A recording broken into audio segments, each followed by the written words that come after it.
In 12 months, you and I could get this country growing at 5% a year.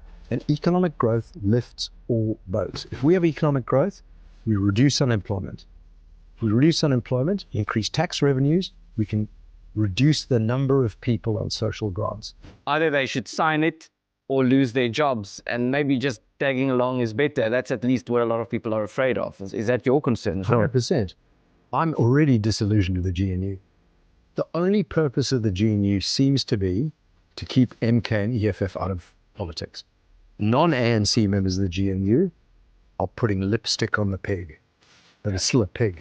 Anyone with quarter of a brain knows communism doesn't work, nor does socialism. Just look at the facts. Yep. But the debate that needs to be had is about culture. Some cultures are better than others. Some political systems are better than others. Some religions are better than others. And that debate never happens. No, that debate never happens. It's very politically incorrect to talk about culture. Why? It shouldn't be.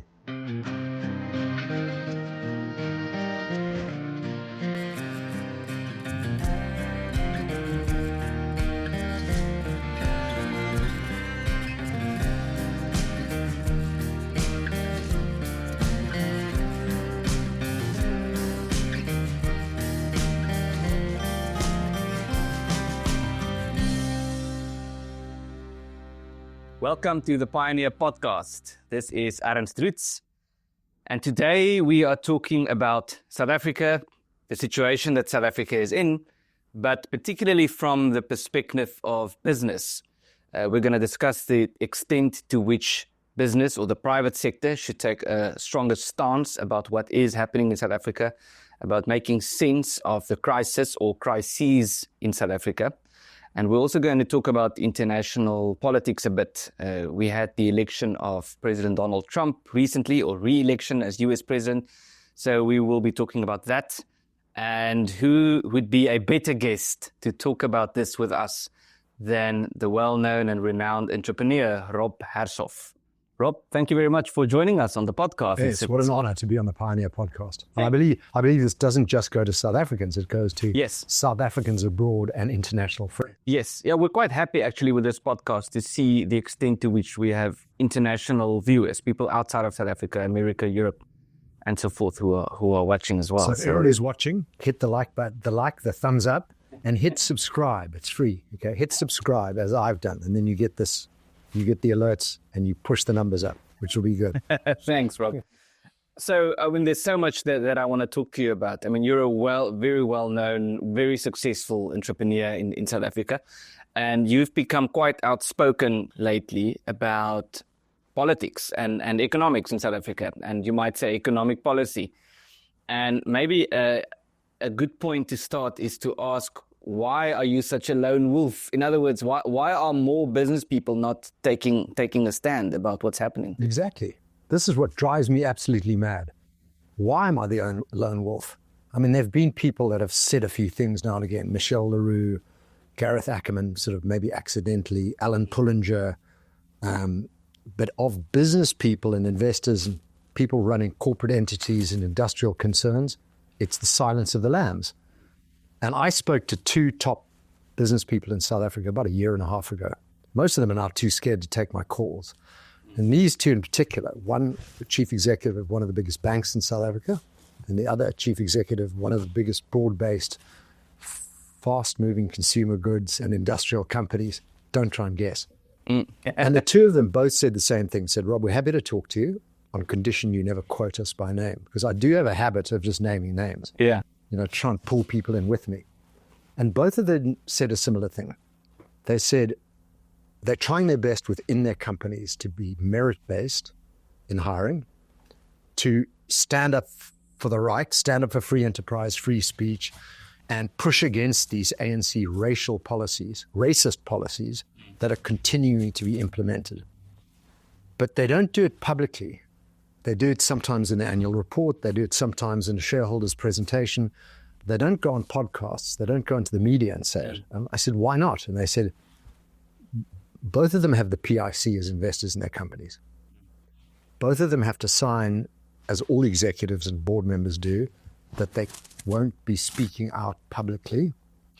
And both of them feel that they're doing their bit within their companies, but also within these organizations that represent them and represent their opinions to the political parties and to Cyril Ramaphosa. But to me, that's not good enough. You know, on their boards, they've got BEE people, they've got PIC people, they've got diversity people. They're surrounded. And these are people that earn salaries. They're corporate jobs. They can be fired. I cannot be fired. So for me, it's not easy. It's been a rough road, but for me, it's a lot easier for me to do it. I can't be fired. I can't be deplatformed from anything that I don't want to be. Yes. I've been deplatformed a lot. Yeah. The Bishop's Old Boy Club deplatformed me, for example. I mean, how disgusting is that? At least I don't have to give bishops any donations as a result. So I'm off the hook on that one.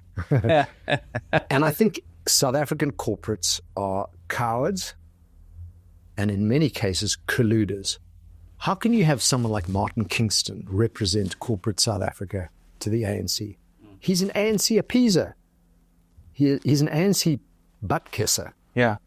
How dare corporate South Africa allow someone like that to represent their case? So I think we have a real problem. And here is something that corporate South Africa need to wake up and realize. And Sizwe and Pafu Walsh and Penwell both said it to me in the last week. Corporate South Africa is way more powerful than they think. Exactly. Way more powerful. They need to stand up and state the case.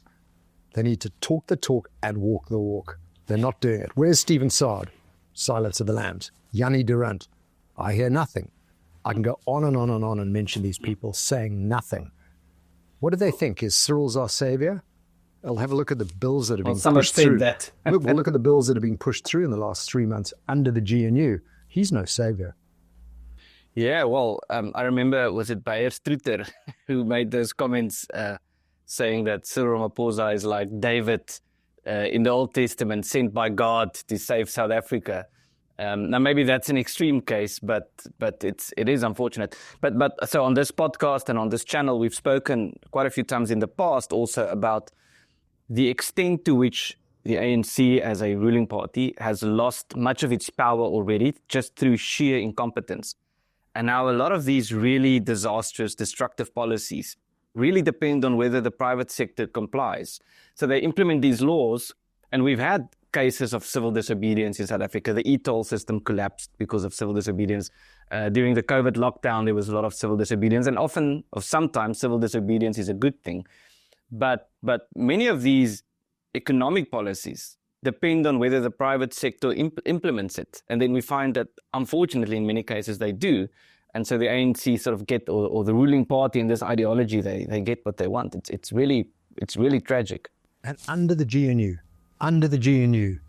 the Bella Bill's being pushed forward, NHI is being pushed forward.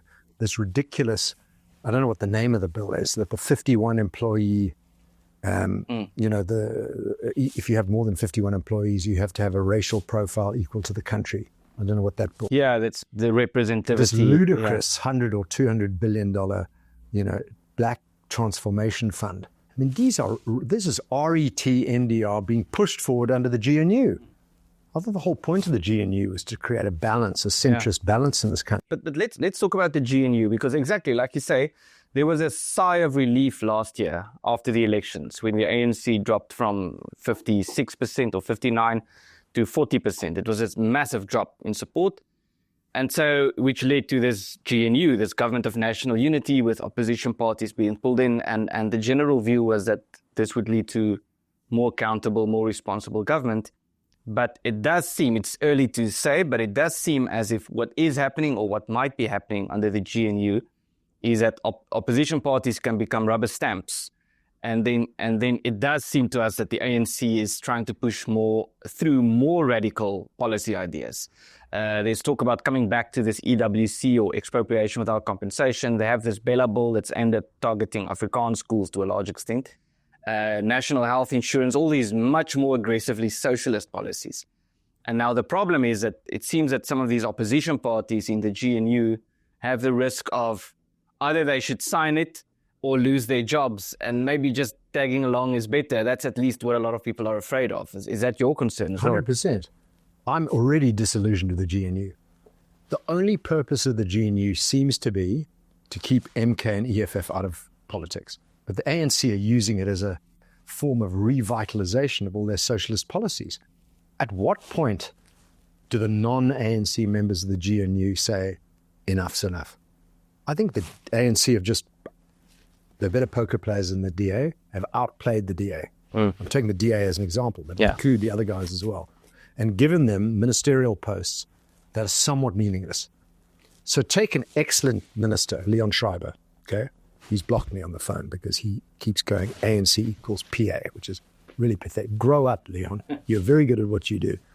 And he's an excellent minister. He is fixing Home Affairs in a rapid, in a matter of months. He cleared all the 40,000 outstanding visa applications, the backlog. I mean, what was Aaron Motsoaledi doing for 2 years up to that?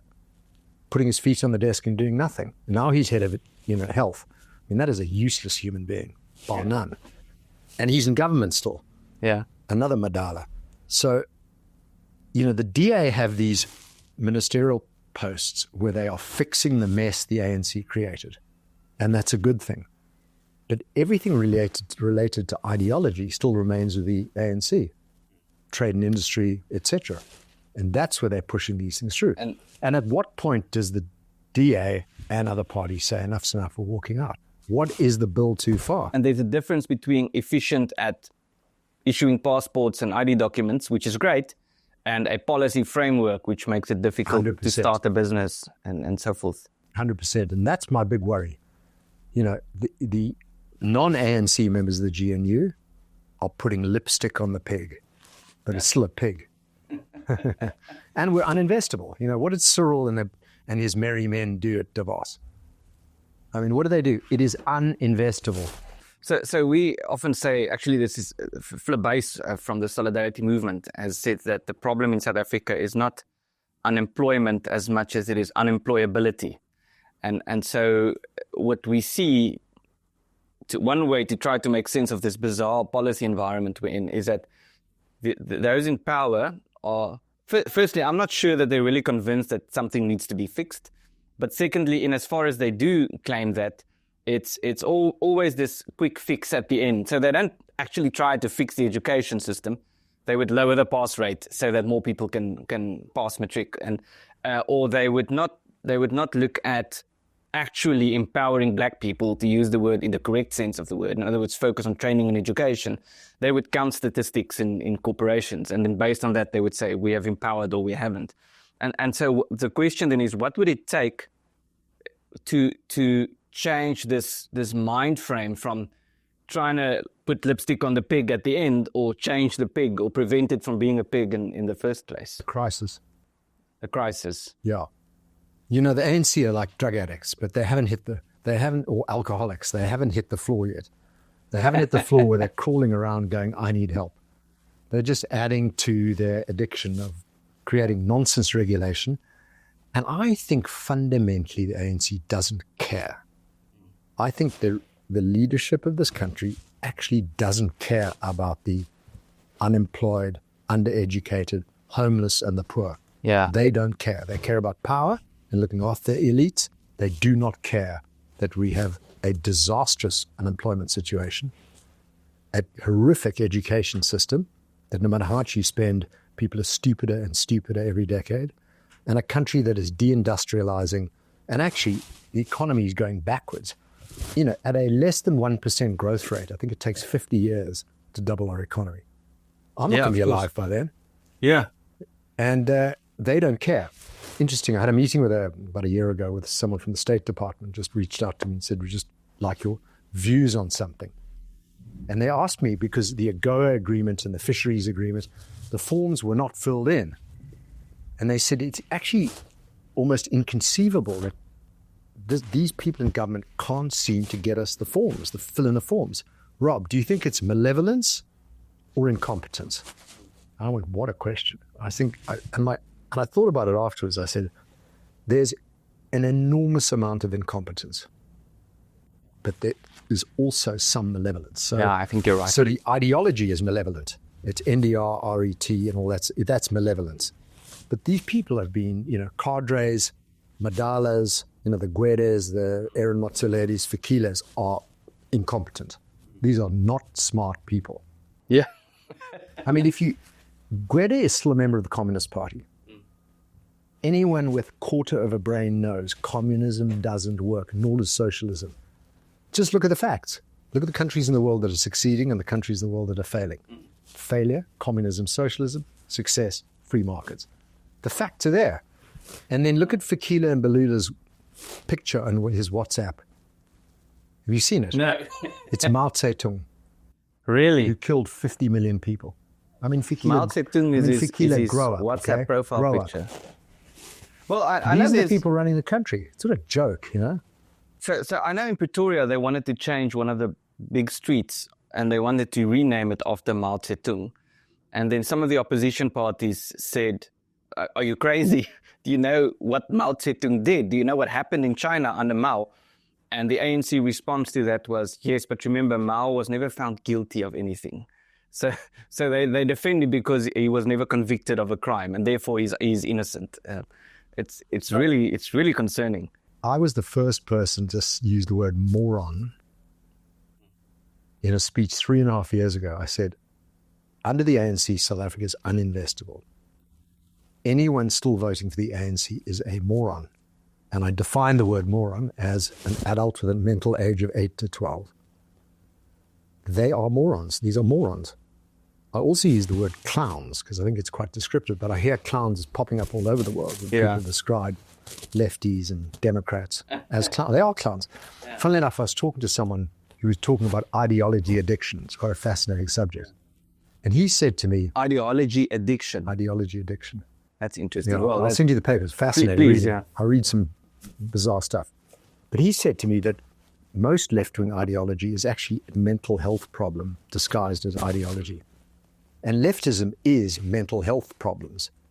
We know communism doesn't work, kills people. Socialism doesn't work, destroys economies. And yet people still believe in this nonsense.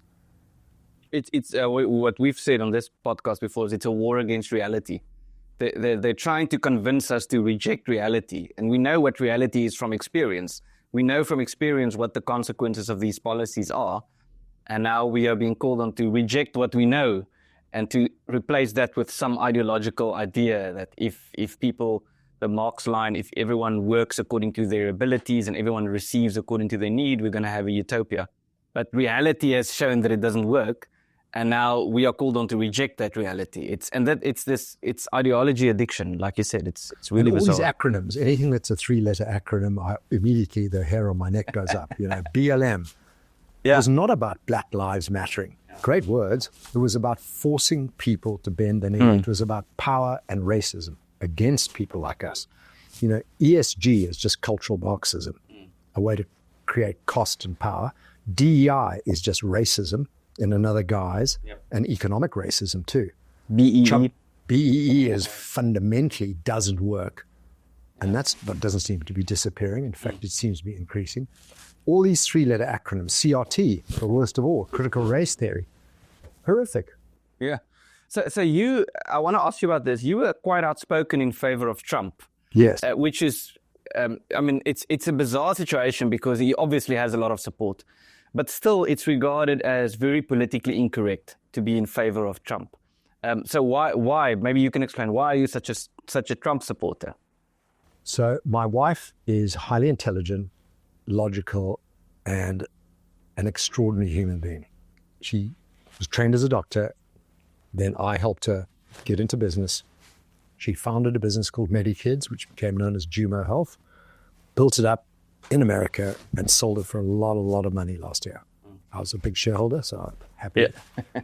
And so she's got a very good perspective. She comes from a professional background in New Zealand with a family all a bit lefty, okay, all lawyers and doctors, into the world of capitalism, living in South Africa with a Springbok supporting, not all black supporting, Springbok supporting, capitalist.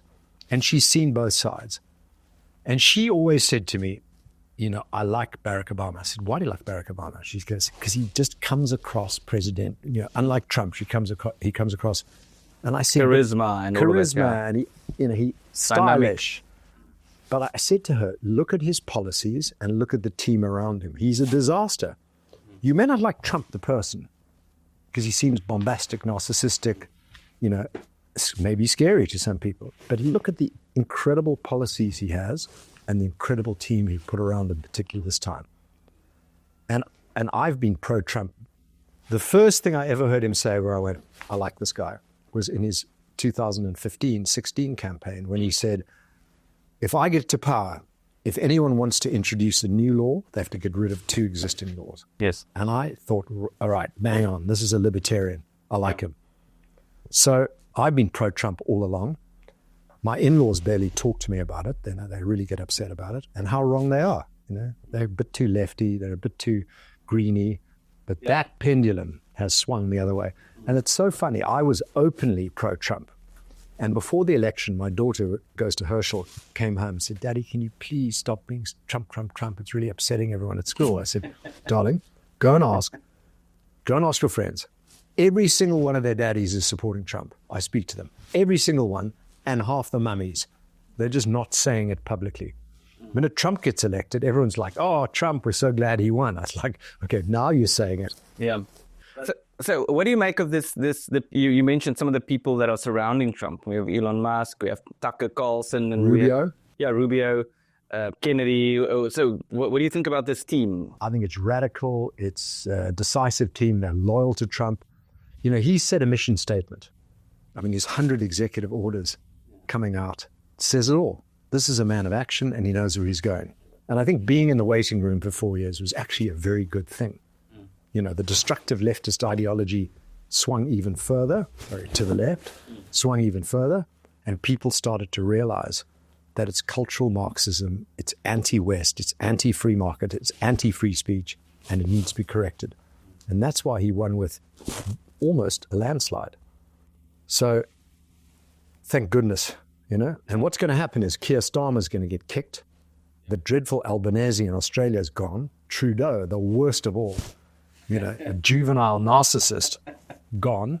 And the world, at least the Western world, the Judeo-Christian world, is back in balance. Yeah. And we've got Malay in Argentina. We've got some incredible, Bukele in El Salvador. We've got some incredible experiments happening with results showing. So I'm so positive on the world right now. But what I want Trump to do, because he's got a lot of South Africans that have his ear, is to come and clap the ANC as hard as he can. Well, I know, and that's the next thing I want to discuss with you is what should his view or policy or approach be on South Africa?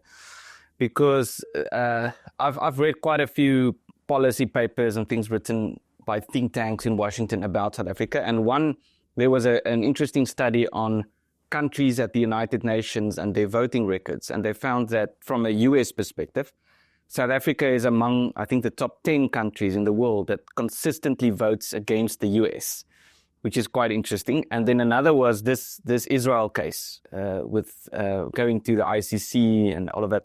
And the ANC, and especially President Ramaphosa, said they argued why they are doing this by saying that they have a sense of morality. And it's because of it's because of moral conviction that they are taking on this case. And obviously some researchers have gone in to say, well, what is the moral conviction? How can we describe the moral convictions of the ANC? And it turns out it's not that good. They have no morals. The ANC have no morals. They are prostitutes. Whoever pays them, they take that opinion. They're like pillows. Cyril's a pillow. He takes the form of the last person that sat on him. It's disgusting. Yeah. They took money from Iran. That's what I wanted to ask you. They took money from Iran, 100%.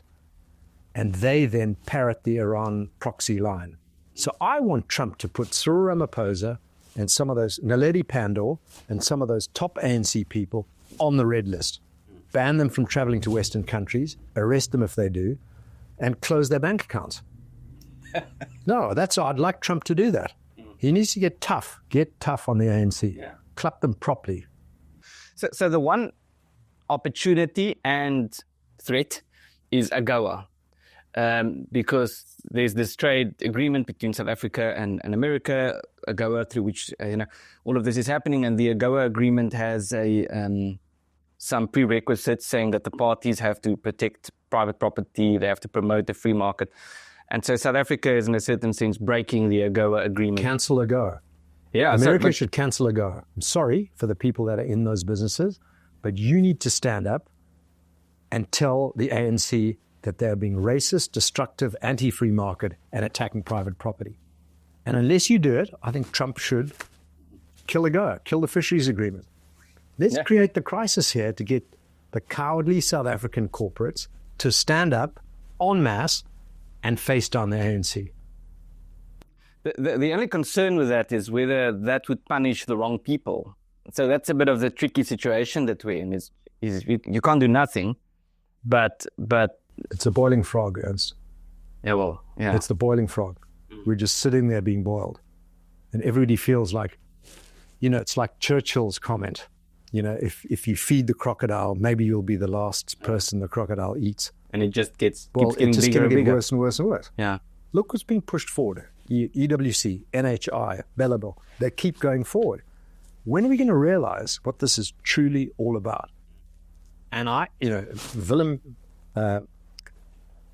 Petzer and I had a debate about 2 years ago, and Willem said we need to precipitate a crisis. This country needs to have a civil war in ruins. We fight for what we believe in, and the phoenix arises from the ashes. And I said, well, that's easy to say. If you live in a gated community with security and, we stand a chance, but what about the poor people on the street? And Willem said, well, this needs to happen. And I wouldn't want to have a civil war, but I think there needs to be a crisis. I think the DA need to stop being a wimpy version of the Democrats and be a more hardcore version of the Republicans. We need a right-wing party in this country. We need a Gayton McKenzie, FF Plus in Carter, which I see as the three conservative organizations, to come together and form a proper center-right, free enterprise, free speech, the old definition of a liberal, Gladstonian liberal party, a center-right party, and start attracting people from all shapes and sizes. Yes. You know what I mean? So let's talk about that, because let's take social grants. It might sound like a good idea, but at the end of the day, it's very destructive. But it's not the type of thing that you can, and I would like to hear if you differ from me, it's not the type of thing that you can just cancel. You can't just walk in and say, this is bad, let's just stop it. Correct. So how do we, it's easy theoretically to say what has to be done, but practically it's a bit more difficult. So Not really. Let's, for the sake of the argument, say that there's a right-wing, center-right government in South Africa with all these laws in place. What would you, if you had to advise them, what would you say? It's very, very easy. In 12 months, you and I could get this country growing at 5% a year. And economic growth lifts all boats. If we have economic growth, we reduce unemployment. If we reduce unemployment, increase tax revenues, we can reduce the number of people on social grants. Cyril Ramaphosa proudly says there are 18, 19 million on social grant. Proudly. And it needs to be increased. Proudly. Yeah. And it needs to be increased. How can you be proud about that? It means the country's stuffed. We need economic growth. Those two words. Did you ever hear it from the GNU? I haven't heard it ever from the GNU. They never use those words. And frankly, they don't know how to create that. So, but what needs to be done? So you don't do everything at once. You sell off state-owned enterprises. You don't create this blob of all the state-owned enterprises with someone in charge, okay? I mean, that's just a step too far.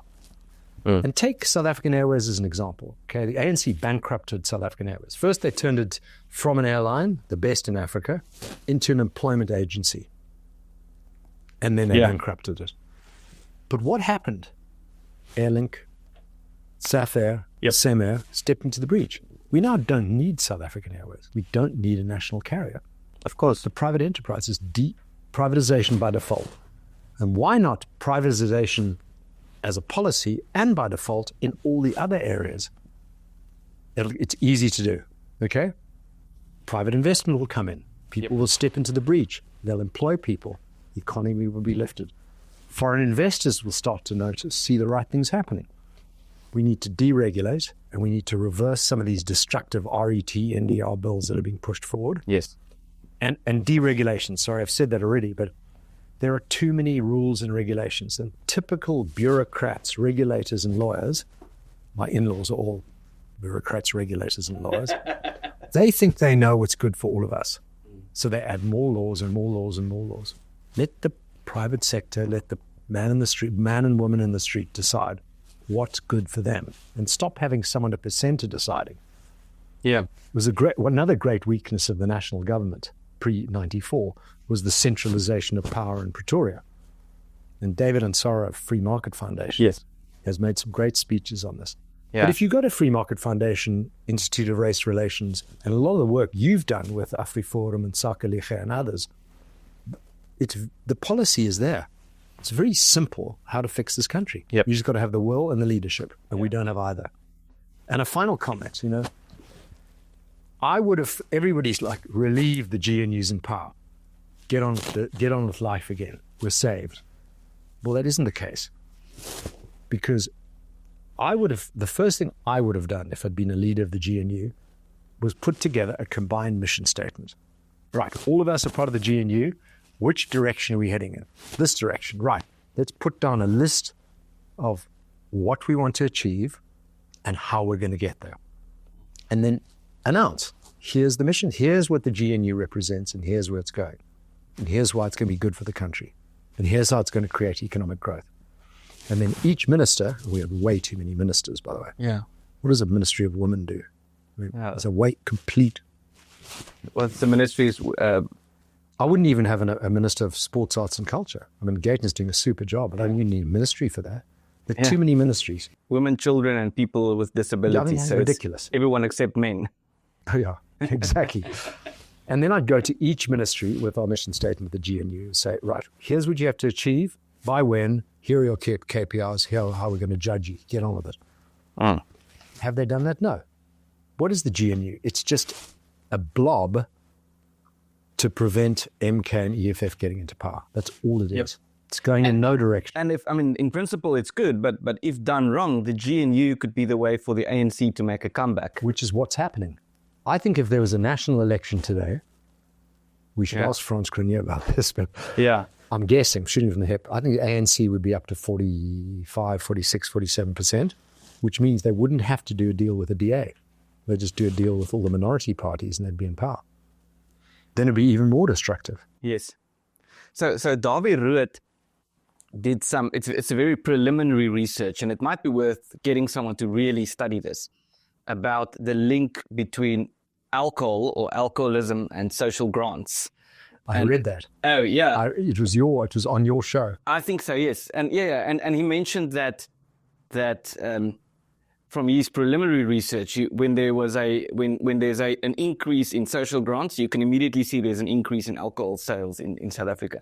And so the question is, what do you want to achieve with social grants? If the point is to help the poor, are you really helping them? And I'm not saying stop all social grants, but are you really helping them by empowering them to buy more alcohol? And now again, like you said, the president has announced that not enough people are on the social grant system. We need to when you drive up to a robot in South Africa, the ones that are working, and you stop. Ones in the Cape do work, so you have to stop. Yeah. And these robot people come up with, and you're never sure the 5-10 rand you give these people. Where does it go is it going to their family and their food, or is it just buying drugs and alcohol? Same with the social grant. Yeah, exactly. And there's so Thomas Sowell had this great line. He wrote a book in the 80s. Thomas Sowell wrote many books, of course, but I think it's called The Economics and Politics of Race. And he was a black economist. Yes. But I think the book should be called The Economics and Politics of Culture, because it's not so much about race, it's about culture. And so one of the things he concludes in that book is he looked at different communities all over the world, and he asked the question, to what extent were they oppressed, and what's happening with them now, and what's the variables, what's the determining criteria. And he found that at the end of the day, it's what are you doing within your circumstances. And so he found that, and I know some others have said this as well, and you've said this as well, that he said that he couldn't find a single example of people being lifted out of poverty through politics. Some law is implemented and then suddenly people become wealthy. The only way, there has to be an internal solution. But the problem is that you can have destructive laws. You can have laws that strengthen the problem, which disincentivizes the need to go out and start working. And that's exactly what we have. So this is the debate we need, okay? So I was dying to say this on some podcast. Eventually I said it on the Penn show. I said, racism is a pigment of the imagination. Okay, so I've said it again. We shouldn't ever be talking in racial terms. We should, as Martin Luther King said, talk about character. Yep. But the debate that needs to be had is about culture. Some cultures are better than others. Some political systems are better than others. Some religions are better than others. And that debate never happens. No, that debate never happens. But it's very politically incorrect to talk about culture. Why? It shouldn't be. Yeah, people have decided that I'll talk about it. Yeah. Yeah, I mean, like take, the culture in India. I mean, you have cows defecating in the streets and walking around. I mean, that's disgusting. That's a bad element of their culture. And, and I can go on and on and on about other cultures. Yeah. I do think, I said Judeo-Christian. Is that a culture? You can say it's sort of a civilizational, Some, I'm not Jewish, but some Jewish friends have said to me that Judaism is not a religion, it's a way of life. It's a house in Stoicism, a way to perform their life. But they seem to have it worked out, as do the Afrikaners, as a culture. You look after your own, you neat and tidy. And where was it that who was it? Somebody said something recently. They said, it was a black commentator said, and I'll find it and send it to you. He said, you go to Oranje and you go to, I think it's Sonskynhoekie. It's a white, homeless. Yeah, in Pretoria, a white You go to Oranje and Sonskynhoekie, a white homeless camp. There's no litter. None. Yeah. It's clean, but you go to any homeless, township homeless, and they're just dumping litter all over the show. Now that's cultural. That is cultural. And no matter which way you look at it, the Oranje Sonskynhoekie culture, if that's Afrikaans culture or whatever it is better than what's happening in the homeless settlements in the townships. One little example, okay? Extrapolate that, and we have a nice politically incorrect discussion about which cultures are better. Yeah. And well, it depends also on what you want to achieve. So the sour line is if you want to lift people out of poverty, the only thing that you can do is the combination of hard work, skills development, and savings. And that's an internal solution. And you can have government policies that destroy these things, but you cannot have government policies that create these things. And that's the problem is the ANC line of thinking, and I would add the leftist line of thinking, is that the government is by definition the solution. And so the government needs to, it's this Ibrahim Patel, who had this thing that we need to fix the economy, and the way to do that is for the government to employ more people. So we're going to have a goal for more people to work for the government as a way of... Do you know, I love Javier Milei's view of government. He said it's the absolute evil. Government itself is the source of evil. Government. I agree with him. He's I don't know what he describes him as, humanist, libertarian, maximalist. There's a wonderful something expression. Like that, yes. But I'm definitely in that camp. I just am so excited about what's happening in Argentina and so depressed about what's happening here in South Africa. Yeah. So you spoke about a crisis, and that not necessarily means like a war. You said like a civil war or something. There won't be a civil war. I'll tell you why there won't be. Why?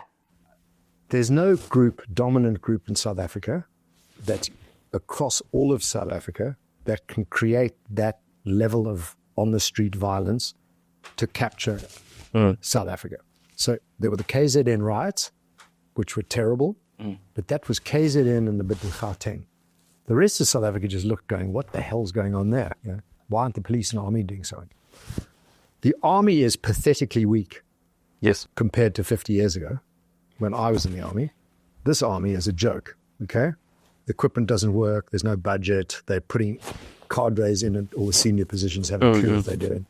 Most of the stuff doesn't work. They don't get trained properly. They're fat and slow. The police are worse. Have you ever seen a slim police person? They're all these big fatties, mainly women. How the hell are they going to chase someone down the road? And a friend of mine is very senior in the firearms division in South Africa, told me, a colored guy told me, he said, Rob, He said the middle-class South Africans that own guns with licenses are well-trained, have their ammunition, and they know how to use their weapons. The police have only the budget to go to the firing range once a year and fire at a fixed target. So how is the police going to front up against a pissed-off middle-class South Africa that says we've had enough? And the private security firms have more armed men and women than the police. Yes. So the police and the army combined, actually. Police and the army combined. So yes. The coup d'etat is not going to come with someone saying the army's going to take over. Because they'll get blixened by the average people in the street. Really, they will, myself included. Yes. So the police and army are not a threat. The Zulus tried their bit in KZN and Gauteng. I say Zulus generally. I wasn't sure who's behind it. And then the EFFN in Mpumalanga, when they came down to Brackenfell to cause trouble 2 years ago, they got absolutely clapped. We had all those videos of the EFF. Yeah, they got scattering. running away or asking for jobs. Yeah. So they're no threat. And then the ANC is made up of all these weird bits and pieces, COSATU and communists. It's going to continue to fragment. The ANC will fragment, and disappear. But my worry is the DA is doing itself a disservice right now in the GNU. Mm. So just on this point of why there won't be a civil war, I was in America last year for 3 weeks, and I've been to America a few times before, obviously, and I've lived in South Africa my whole life. I honestly, other than going to EFF, like court cases and things like that, to events that are sort of politicized, other than that, as I sit here, I can't mention to you an example of me having experienced racism, like on the street somewhere, going to the shopping mall. But I have to say, last year when I went to America, I experienced racism. I was sitting on a bus and some guy came on and started, making some statements towards me because I'm white, and he started accusing me of all sorts of things. On a bus? Yes, just on a bus. Did he recognize you? No, I don't know. No, I don't so think then so. Why did you do it? No, that's the point. I think horizontally, in South Africa, race relations is much better than in many other countries. No question. And I think in America, horizontally, race relations is worse than in South Africa. That's my view or my experience. But vertically, it's worse in South Africa in terms of your relationship with the government. So we have a very racialized, very radical government. But that doesn't represent the views of a lot of the people who actually vote for them, which is strange. It's something that we need to try to make sense of. Because you don't, and there are polls also. The IRR have published many research surveys finding that I think the amount of people who are concerned that racism is the biggest problem in South Africa is like 1% or something. I think it's the 10th biggest issue. It's jobs, crime, security, crime. Yeah. And what's the third one? Which was service delivery. But now it's service delivery. Yeah. And it's the stuff that you'd expect. It's the stuff that got Trump elected on. Yeah. This whole racial stuff. And what's the opposite of a call out?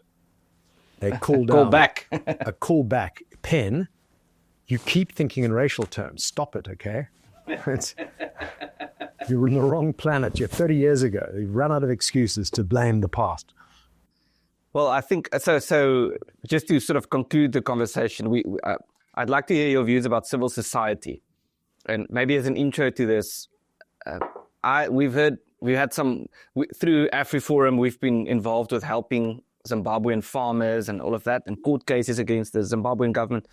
And one thing that one of these commercial farmers in Zimbabwe, or former commercial farmers, said to us a few years ago that was really quite striking was that to them, the main difference between South Africa and Zimbabwe is that we have a strong civil society and they didn't. They thought the solution was to have strong opposition parties, and that might be part of the solution, but they weren't organized in civil society. Like Sakaliga. Yes, exactly. So my question is, what's your view of civil society in South Africa, and how should it be organized? It's the most powerful base to survival. Mm. The whole AfriForum Sakaliga concept of state-proofing is genius. It's absolutely how we should manage our lives going forward, Protect your street, your community, your town, your village, your municipality, and you build from there. Yeah. And at some point, we have to say no. And Helen Zille correctly said, I think 2 years ago, I don't know why people are paying tax. It's just going to get stolen and wasted by the government. Mm. And she got slammed for that. I remember now that it's she spoke hard for about a tax politician to say- revolt Yeah. or tax protest or something. But Yes. can you imagine if we, the taxpayers, I mean, there are only 100,000 of us or something ridiculous, just said no? Yeah. That would collapse the government. Again, that goes back to the power of the private sector. Correct. In enabling these policies. But the private sector is the silence of the lambs. Yeah. I mean, we should just name and shame the top 20 business people in South Africa that have said nothing against the government and are hiding behind, pathetic human beings like Martin Kingston and others to represent our case. Well, Rob, thank you very much. There's so much that we touched on, and maybe we should get you back on the podcast sometime. But it was great speaking with you and listening to your views. What I'd love to do is have you get Gayton McKenzie, you get, a broader range of those sort of people, because I do think he's very much in our camp. I know he's very much in our camp. But there are other great, Nicholas Niati, who's head of the DA Youth League and is now a member of Parliament. There are some extraordinary people coming up in the ranks, the future of South Africa. Yeah, be great. And I think That'd you be should fantastic. get on the Penn show and the Caesar and Poffer Walsh show, and you need to get more business people on, because to speak to those audiences, Yeah, absolutely. I think that's the great thing about alternative media and new media, is it opens up new ways of communicating with people, as opposed to going through the news editor every time. Ernst, thank you very much. Thank you, Robert. Great. Hi, I'm Aaron Strutz. If you support this podcast and the work that we are involved with as the Afrikaner Foundation and the broader solidarity movement in South Africa, I want to encourage you to become a more active supporter. You can do this first and foremost by subscribing to our various social media channels, by leaving a comment and sharing what you have seen. But other than that, also by making a small monthly contribution to the work that we are doing through the Afrikaner Foundation's website, or by making a once-off donation. Links in the description.